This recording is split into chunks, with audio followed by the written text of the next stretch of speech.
Hi everyone, so I am here with utmost sincerity. CLAT coachings में एक बहुत बड़ी प्रॉब्लम आ चुकी है. Most of these institutions which are being run, premier institutions की बात कर रहा हूँ मैं यहाँ पे, बड़े बड़े नामी गिरामी, इन लोगों ने दूर दूर तक लॉ से इनका कोई रिलेशन नहीं है. लॉ से इनका कोई लेना देना नहीं है. ना तो इन्होंने ग्रेजुएशन इन लॉ किया है, ना ही लॉ के ऊपर कोई इन्होंने डिप्लोमा लिया है, ना ही इनको पता है कि क्लैट कंसोर्शियम की क्या रिक्वायरमेंट है. Most often I have seen that MBA के स्टूडेंट्स को पढ़ाने वाले लोग, कैट को पढ़ाने वाले लोग, क्लैट के स्टूडेंट्स को क्रिटिकल रीजनिंग पढ़ा रहे हैं. क्रिटिकल रीजनिंग जब से ये पैटर्न चेंज हुआ है क्लाट का, तब से इस एग्जामिनेशन का जो एक्सपेक्टेशन है, इस एग्जामिनिंग बॉडी का जो एक्सपेक्टेशन है एक स्टूडेंट से, वो काफ़ी चेंज हो चुका है. आप लोग बहुत सारा पैसा, 1.5 लाख रुपए साल भर का दे देते हैं, और अगर आप उनके क्लासेस को गिनेंगे कि कितनी क्लासेस आपकी लगती हैं पर सब्जेक्ट या इन अ मंथ, तो आपको पता चलेगा कि कॉस्ट बेनिफिट एनालिसिस में आपने पैसा पानी में डाल दिया है. ऑल द मोर, ये अपने प्रीवियस एक्ोलेट्स को दिखा के, अपने प्रीवियस रिजल्ट्स को दिखा के, यहाँ पे जो बैठे काउंसलर्स हैं वो आपको अट्रैक्ट करेंगे. एक एडमिशन के दौरान अगर आपका स्कॉलरशिप टेस्ट कराया जाए और उसके बेसिस पे आपको फ़ी का डिस्काउंट दिया जाए, तो समझ में आता है कि वो कैलिबर के हिसाब से बच्चे के ऊपर बेट प्लेस कर रहे हैं.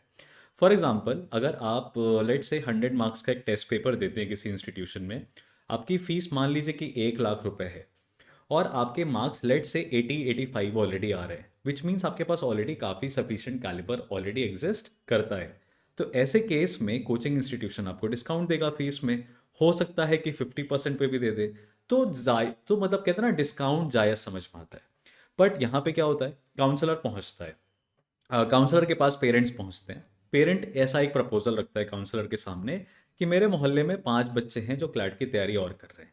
इस बेसिस पे काउंसलर उस पेरेंट को 30% का डिस्काउंट दे देती है. फिर बाकी 4 अतिरिक्त बच्चे उसके रिकमेंडेशन पे जब आते हैं, तो वो उनको 30% डिस्काउंट नहीं देते, उनको पूरा पूरा डिस्काउंट दे देते हैं.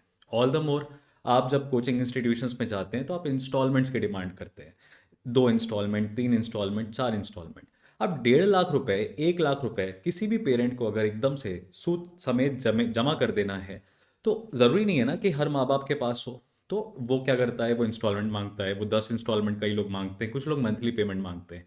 इस तरह का कोई भी प्रोविज़न आपको नहीं दिया जाता है. इनफैक्ट आपको कमिट किया जाता है कि क्लैट के दिसंबर के बाद तक आपको कम कंटिन्यू कराएंगे पढ़ाई को. बट जैसे ही दिसंबर ख़त्म होने वाला होता है, आपका अभी पेपर हुआ भी नहीं है, पेपर को होने में अभी 2 महीना 3 महीना बाकी है, ये आपसे फुल फ़ी की रिकवरी की डिमांड करने लगते हैं और ये कहते हैं कि सारी की सारी फीस इनको जमा कर दीजिए.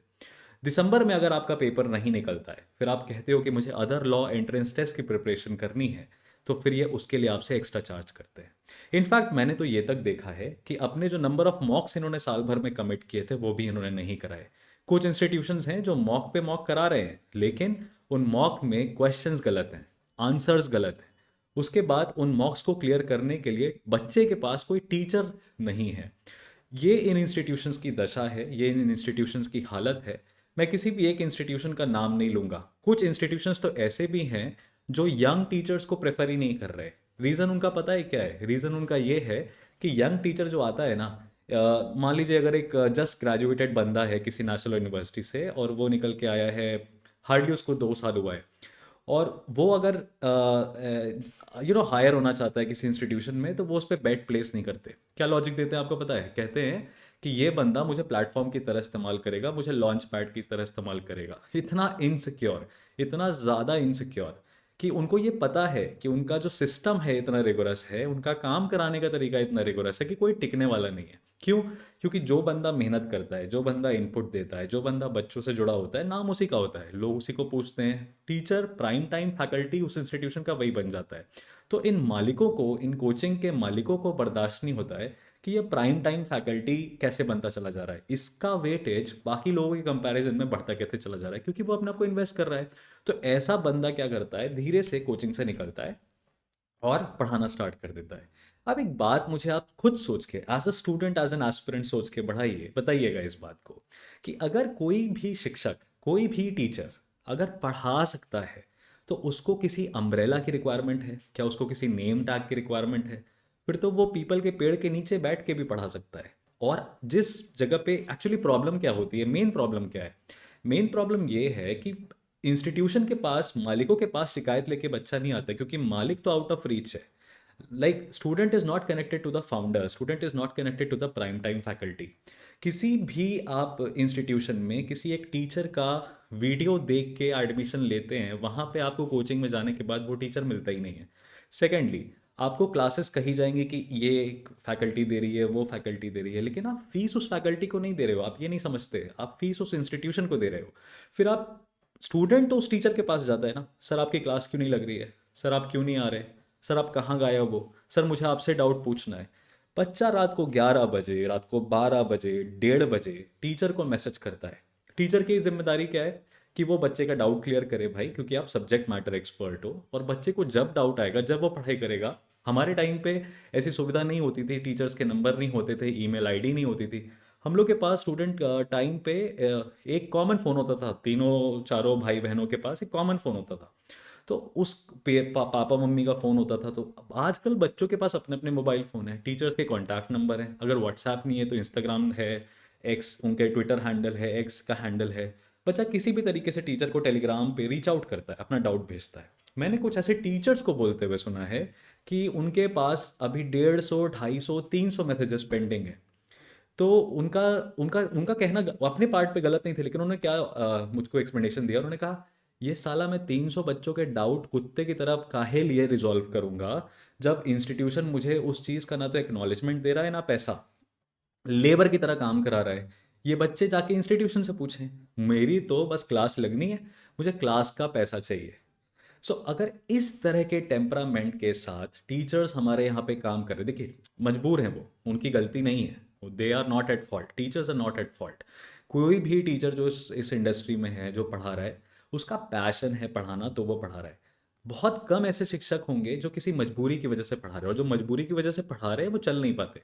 लेकिन अगर टीचर पढ़ा रहा है, बच्चे उसको रिस्पॉन्स दे रहे हैं, तो इंस्टीट्यूशन उनको पता है कभी भी सपोर्टिंग एनवायरनमेंट नहीं देगा। रादर एक अच्छा टीचर जो पढ़ा के अपना नाम कमा रहा है, उस टीचर को सपोर्टिंग एनवायरनमेंट में क्या चाहिए रहता है, time and space to study, study more and refine himself. Rather क्या करते हैं, उस टीचर को ये लोग बिजनेस एलिमेंट बना देते हैं कि इस टीचर को क्लास में खड़ा करो, एक 15-20 बच्चों का, फ्रेश बच्चों का डेमो बिठाओ, उनको कन्वर्ट करने की कोशिश करो, 5-6 क्लासेस एकदम धांसू जोरदार एकदम पेल के पढ़ा दो। बच्चा जैसे ही फीस जमा करता है, उस बच्चे को किसी एक ऐसी बैच में ऐड कर दिया जाता है जो पिछले 30 दिन से चल रही है, और फिर बच्चे को लगता है कि ये सारे बच्चे नए हैं। फिर वो over a period of time 20-25 दिन में, जब तक वो समझ पाता है कि ये ऑलरेडी पुरानी बैच में बैठा हुआ है, चीज़ें हाथ से जा चुकी हैं, क्योंकि 50% से ज़्यादा अमाउंट ये कोचिंग वाले आपसे ले चुके हैं। तो ये सिर्फ क्लैट की कोचिंग का नहीं, ये जनरली सभी कोचिंग में चल रहा है। बट मुझे एक चीज़ समझ में नहीं आती, अगर आप गवर्नमेंट एग्जामिनेशन की तैयारी करा रहे हो तो समझ में आता है कि भाई बंदे को नौकरी मिल जाएगी, जितना पैसा वो लगा रहा है इस कोचिंग इंस्टीट्यूशन में, है ना, इस कोचिंग में जितना वो पैसा लगा रहा है, हो सकता है वो अपनी नौकरी पाके निकाले। लेकिन जब आप तैयारी एक ऐसे परीक्षा की करा रहे हो जहाँ पे बच्चे के माँ बाप का पैसा फिर से लगने वाला है कॉलेज में, और कोई एनएलयूज कोई सस्ते नहीं है, एक ऐसा कॉलेज है जिसकी एनुअल फीस 3 लाख, 3.5 लाख रुपए है, 5 साल का कोर्स है, रिगोरस कोर्स है, बाप का कुछ नहीं तो 16 से 20 लाख रुपए लगने वाला है। उसके बाद आप उस बच्चे से उस परीक्षा की प्रिपरेशन का 1.5 पौने 2 लाख रुपए ले लेते हो, गिनती की क्लासेस देते हो, अपने कमिटमेंट फुलफिल नहीं करते हो, और फिर जब बच्चा क्लेम करता है, डिमांड करता है, तो आप उसको बैश अवे कर देते हो।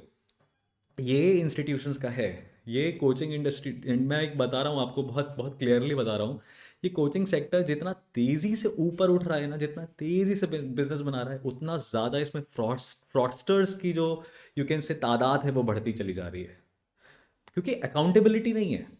अकाउंटेबिलिटी मतलब कि आप एटलीस्ट ये गारंटी तो दो, आप ये तो कहो कि आप अगर उस बच्चे को अपने कोचिंग में एडमिशन करा रहे हो, तो आप उसको ये तो बताओ कि बेटा देखो तुम्हारा पोटेंशियल इतना है, हम तुम्हारे साथ इतना तक पुश कर पाएंगे, उसके आगे तुम्हें करना है। अगर बच्चे का सिलेक्शन नहीं होता है नेशनल यूनिवर्सिटी में, तो उसके बाद पता है आपको क्या बिजनेस गिमिक चल रहा है, कि कोचिंग इंस्टीट्यूशंस वालों ने अपने, और मैं एक इंस्टीट्यूशन की बात नहीं कर रहा हूँ, मैं पिछले 4 साल से सभी क्लाट के प्रीमियम इंस्टीट्यूशन में पढ़ा चुका हूँ, फुल कैपेसिटी में, पार्ट टाइम कैपेसिटी में, किसी भी कैपेसिटी में। मैंने देखा ये इंटरनल डायनेमिक्स कैसे काम करते हैं। कुछ कोचिंग के तो मालिक बताते तक नहीं है अपने टीचर्स को कि वो कौन कौन से प्राइवेट कॉलेजेस रिकमेंड कर रहे हैं। अब ये इन मालिकों को समझ में नहीं आता। क्लैट नहीं हुआ बच्चे का पेरेंट गया डायरेक्टर से मिलने कि सर आपके हिसाब से क्या कराना चाहिए। तो वो कहते हैं आप स्लैट की तैयारी करा दीजिए, इसकी हम लोग क्लासेस दे रहे हैं तो 20,000 दे देंगे तो स्लैट सीवीटी सब हो जाएगा। तो उसने आपको एक कोर्स और पेल दिया। बाप क्या सोचता है, बाप सोचता है यार मेरे बच्चे को कॉलेज मिल जाए, तो वो 20,000 रुपये और जमा कर देता है। फिर क्लासेस और चल रही होती हैं। उसके बाद क्या होता है, मान लो उसका स्लैट भी नहीं हुआ, मान लो उसका सीयूईटी भी नहीं हुआ, मान लो उसका निरमा में भी नहीं हुआ, मान लो उसको कुछ कोई कॉलेज नहीं मिला, तो फिर बाप फिर जाता है किसी उसी डायरेक्टर के पास। कहता है अब आपके पास क्या ऑप्शन है, क्या करूं मैं बच्चे का, बच्चे ने तो तैयारी करी बट शायद नहीं हो पाया। तो कोई भी कोचिंग का मालिक आके ये नहीं कहता है कि मेरी पार्ट पे कमी रही होगी या शिक्षक की कमी रही होगी या कुछ कुछ गैप रह गया है, क्योंकि अगर बच्चे का और टीचर को पहले से पता होता है कि ये बच्चा कर पाएगा कि नहीं कर पाएगा। ट्रस्ट मी, मैं काउंसलर की जगह पे जब भी बैठा हूँ I was always bad for the business, क्योंकि मैंने पेरेंट्स को बता दिया है, मुंह पे सामने बता दिया है कि देखिए मुझे प्रत्यक्ष रूप से अभी दिखाई दे रहा है कि आपके बच्चे के अंदर पोटेंशियल नहीं है कि वो इस पेपर को निकाल पाएगा। उसका दिमाग एनालिटिकल है, इस पेपर में दिमाग एनालिटिकल चाहिए ही नहीं है। इस पेपर में दिमाग सब्जेक्टिव नॉलेज वाला चाहिए, रीडिंग स्किल्स चाहिए, वो आपके बच्चे के अंदर नहीं दिखाई दे रही है। अब एक बच्चा जो है इंग्लिश की लाइन तक ढंग से पढ़ नहीं पा रहा है, मैं काउंसलर की तरह बैठा हूँ, मैं न्यूज़पेपर का एक पैरा पढ़ा रहा हूँ, उसको बोल रहा हूँ बता बेटा इसका मतलब क्या है, तो मैं उसके बाप को गारंटी कैसे दे दूं कि मैं उसका सिलेक्शन करा दूंगा। पर क्या आपके साथ कभी काउंसलर ने ऐसा व्यवहार किया है? नहीं, क्योंकि वो टीचर्स नहीं है, वो धंधा बनाने बैठे हैं वहाँ पे। तो एज अ टीचर मुझे पता रहता है कि इस बच्चे का निकलेगा कि नहीं निकलेगा। फिर डायरेक्टर के पास जब वो जाते हैं तो डायरेक्टर उनको 5 कॉलेजेस के लिस्ट देता है ना। अब वो 5 कॉलेजेस में पेरेंट क्या होता है, शहर के हिसाब से, कोचिंग की फीस के हिसाब से, सॉरी कॉलेज की फ़ीस के हिसाब से, लोकेशन के हिसाब से, लड़की है तो उसको कैसे रीजन में भेजें, कैसे रीजन में ना भेजें, कितना दूर है, ट्रैवल कॉस्ट, हॉस्टल फैसिलिटी, ये सब देख के वो एक कॉलेज सेलेक्ट करता है। और उस कॉलेज में उस कोचिंग वाले का टाई अप है, यानी कि उस कोचिंग से उस कॉलेज में जितने बच्चे जाएंगे पर बच्चा उस कोचिंग को पैसा मिलेगा। Just imagine the kind of business that they have created. अब आप उस कॉलेज में चले गए जिसने आपको पोच किया एक तरीके से उस कोचिंग से पैसा देके, क्या आपको लगता है कि वो कॉलेज कभी जिम्मेदारी लेगा आपके एकेडमिक प्रोफिशिएंसी की? आपके आप 5 साल के बाद बेरोजगार बैठोगे? तो आप समझिएगा बात को, मैं सीधी सीधी बात बता रहा हूँ। कोई भी कोचिंग इंस्टीट्यूशन जो बिना प्रायर इंटरव्यू के, बिना प्रायर स्कॉलरशिप टेस्ट के, किसी जान पहचान और उसके बेसिस पे अगर आपको डिस्काउंट दे दे रहा है, कह रहा है कि तुम मेरे को 2 धंधा और ला के दो तो मैं तुम्हारा 50% कम कर दूंगा, तो ऐसे कोचिंग इंस्टीट्यूशन से प्लीज़ बच के रहें।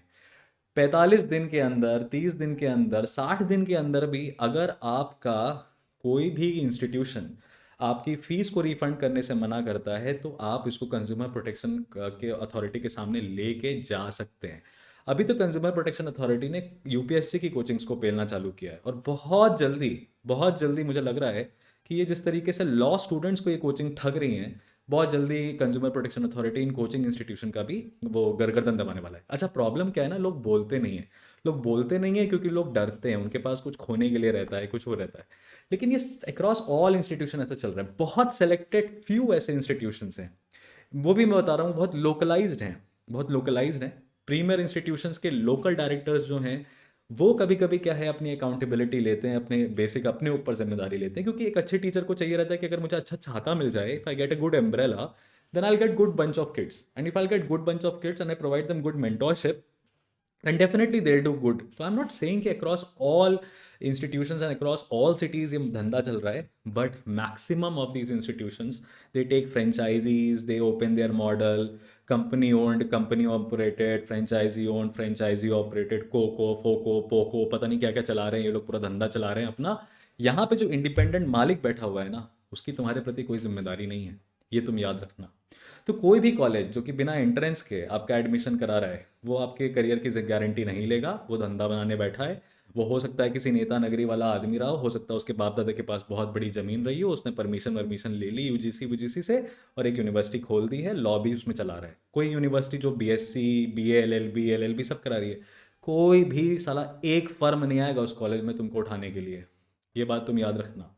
तो क्लैट की पढ़ाई इतनी महंगी है, लॉ की पढ़ाई इतनी महंगी है, इतने कम इंस्टीट्यूशन, इतनी कम नौकरी है, उसमें फ़ीस इतनी ज़्यादा है, उसके ऊपर से तुम कोचिंग में भी 1.5 लाख रुपए 2-2 लाख रुपए पेल देते हो बिना किसी अकाउंटेबिलिटी के। I think it's high time that these institutions should realise कि किस तरह का फ्रॉड गेम ये कर रहे हैं। उसके बाद सबसे बड़ा कहानी क्या होता है? सबसे बड़ा कहानी ये होता है कि जिस दिन रिजल्ट आता है उस दिन सबके सोशल मीडिया हैंडल्स पे फोटो छपना चालू होती है। फिर फोटो ऐसी छपती है 1 2 3 4 5 6, फिर 1 1 1 1, उसमें लिखेंगे नीचे धीरे से स्टार बना के शेड्यूल कास्ट, ST EWS। ये रैंक 1 तो है पर ऑल इंडिया नहीं है, EWS कैटेगरी में है, SC कैटेगरी में, ST कैटेगरी में। तो मैंने कहा एक बार कि इस तरह का चांसलर, मैंने कहा कि हाँ ये कर तो सकते हैं, बट आपको नहीं लगता कि ये थोड़ा सा अनप्रोफेशनल है, थोड़ा गलत है? कह रहे हैं अरे दुनिया कर रही है, जब दुनिया कर रही है तो हम क्यों ना करें। बहुत बार ऐसा भी हुआ है कि इंस्टीट्यूशंस के मालिकों ने ये तक कह दिया है कि देखो हमारा जो जो फ्रंट है ना वो बहुत बड़ा और बहुत सुंदर बना रखा है, पीछे बैकयार्ड में क्या चल रहा है कौन देख रहा है आके।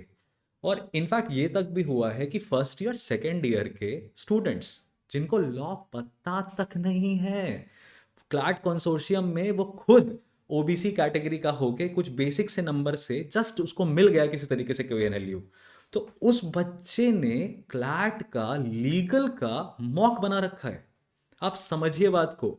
अब तुम किसी क्रेडिबल टीचर से बोलोगे जाके कि क्लैट के बेसिस पे आप पैटर्न पे पैसेज बनाइए, क्वेश्चंस बनाइए, वो टीचर कॉस्ट डिमांड करेगा, क्योंकि एक अच्छा पैसेज अच्छी सिचुएशन के साथ टेक्स अ टाइम। आपको क्या लगता है कि एक passage with 5 set of situation based questions बनाने में कितना घंटा लग जाता है? 2 ढाई घंटा लग जाता है एक टीचर का। तो अगर हम 8 घंटे का काम मान लें किसी एक पर डे के टीचर का, तो 8 घंटे के काम में वो आपको आराम से 4-5 पैसेज बना के देगा, 20-25, उसका उसका दिन का 8 घंटा गया। तो वो दिन के 8 घंटे के हिसाब से मांग लेता है 1,000 रुपये। क्या आप मुझे 1,000 रुपये दीजिए, मैं आपको 6 पैसेज बना के दे रहा हूँ। तो इनकी फट जाती है, इनका सब मुंह को आ जाता है कि नहीं इतना पैसा कैसे देंगे। तो वो पकड़ते हैं क्या, एक स्टूडेंट को, कहते बेटा तू ना एक काम कर, तू इस कोचिंग के मॉक से ये पैसेज उठा, उसके 5 सिचुएशन उठा, उसमें नाम बदल दे, उसमें कुछ सिचुएशन घुमा दे। वो बच्चा अपने हिसाब से अपनी फैंसी वर्ल्ड और फैंटेसी वर्ल्ड के हिसाब से जबरदस्ती की सिचुएशन पे ले जा रहा है, कंफ्यूज किया जा रहा है। फिर होता क्या है, क्लैट में जो एस्पिरेंट होता है उसको दिक्कत होती है, क्योंकि वो बच्चा फिर मेरे जैसे टीचर के पास जब डाउट लेके आता है अपने मॉक को लेके, तो मैं कहता हूँ कि मेरे पास कोई जस्टिफिकेशन है नहीं, मुझे तो ये तक नहीं पता है कि इस पर्टिकुलर क्वेश्चन को इस मॉक में छाप कैसे दिया गया। फिर थोड़ा सा और सिस्टम में घुसा मैं, थोड़ा और पता किया मैंने, तो देखा कि मात्र सिर्फ एक इंस्टीट्यूशन ऐसा है जिसने एक्चुअली में टीचर्स बिठा रखे हैं अपने मॉक को वेट कराने के लिए। यानी स्टूडेंट भेजे चाहे टीचर भेजे, फिर एक एक बैकअप में एक टीचर बैठा है जो हर एक क्वेश्चंस को देखता है, चेंज करता है, सजेस्ट करता है, फिर उसको प्रिंट के लिए देता है। मतलब इतने बड़े फ्रॉड लूप में बच्चे फंसते चले जा रहे हैं, फंसते चले जा रहे हैं। तो मेरा तो एजेंडा बहुत पहले से क्लियर था। जब मैं 2020 में कोविड हुआ, जब मैं वापस आया अपने घर पे, तो उस टाइम पे आई डिसाइडेड कि एक्चुअली मैंने सोचा था कि to to create a masterpiece you should know all the masterpieces. तो मैं सभी इंस्टीट्यूशन में घुसा किसी तरीके से, किसी कैपेसिटी में। स्टार्टिंग में कंटेंट डेवलपमेंट से, फिर फैकल्टी की तरीके से, फिर मैंने इंस्टीट्यूशंस चेंज किए। सोचा ये वाला अच्छा नहीं है, दूसरा अच्छा होगा, ये अच्छा नहीं है, तीसरा अच्छा होगा, कुछ अच्छा होगा। फिर मुझे समझ में आ गया ये साले सब के सब आगे से फ्रंट पे अच्छे दिख रहे हैं, पीछे सब खोखले। कंटेंट पे कोई काम नहीं करना चाहता, टीचर को कोई स्पेस नहीं देना चाहता। अरे टीचर पढ़ेगा नहीं तो पढ़ाएगा क्या? फिर वो वही आ जाता है, बीटेक किया हुआ बंदा जी के पढ़ा रहा है, लॉ से जिसका कोई दूर दूर तक लेना देनी है। मतलब आपके टीचर्स, क्वांट वाले टीचर्स ने क्लैट का पेपर तक खोल के नहीं देखा है, और वो बैक टू बैक क्लासेस पे क्लासेस पेलते जा रहे हैं।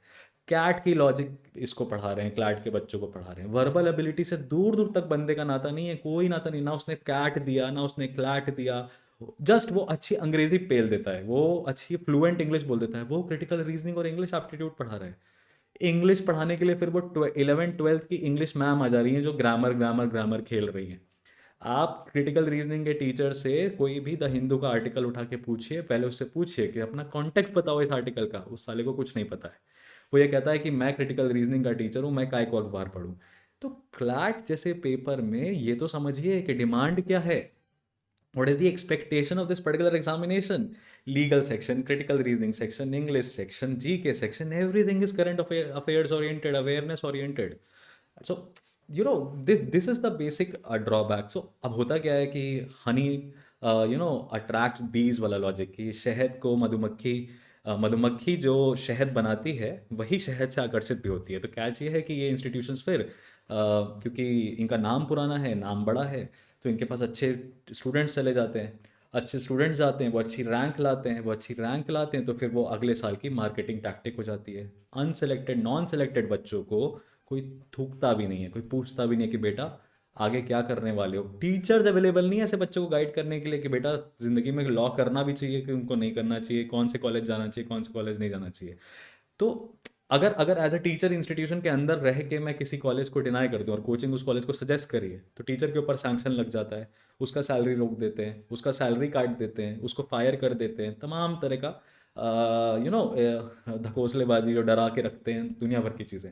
तो एकेडमिक फ्रीडम है नहीं, एकेडमिक प्रूडेंस है नहीं, एग्जामिनेशन के बारे में पता नहीं है, बस क्लासेस पेले जा रहे हैं, पैसे आपसे लिए जा रहे हैं।